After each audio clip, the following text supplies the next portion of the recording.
Kerjaan Ae cuma security. Oh gitu Cang, Ayah kira Cang Ustadz. Soalnya kalau Ayah lihat Cang udah cocok. Cocok jadi ustadz ih. Merebot Cang, merebot. Kenapa Cang gak jadi Ustadz aja Cang? Maunya sih gitu. Ya mudah-mudahan lah suatu hari nanti Ae bisa jadi ustadz. Amin. Boy, lu ngerasa kagak? Kagak. Dah, gua belum kelar ngomongnya. Oh iya, lanjut dah. Lu lihat dah, babe lu sama itu bocah rambut kuning. Bule.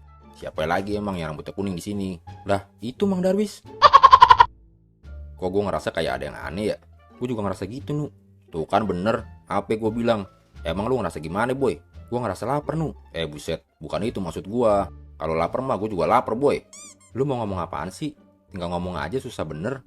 Gini, Boy. Kalau gue lihat-lihat, tuh bocah kok mukanya mirip babe lu ya? Mirip dari mananya? Lah, coba lu perhatiin, Boy. Struktur kepala, tulang pipi, sampai bentukan congornya mirip, Boy. Lah, iya ya, kok bisa? Makanya itu, lu aja yang anaknya kagak mirip-mirip amat. Lah dia orang lain kok. Bentar. Emang iya gua kagak mirip babe, Nu? Ya mirip sih, tapi untungnya cuma mirip dikit, Boy. Lah, kok malah untung? Maksud lu apa, Nu? Ya kalau banyak pasti jelek, Boy. Soalnya kan babe lu jelek.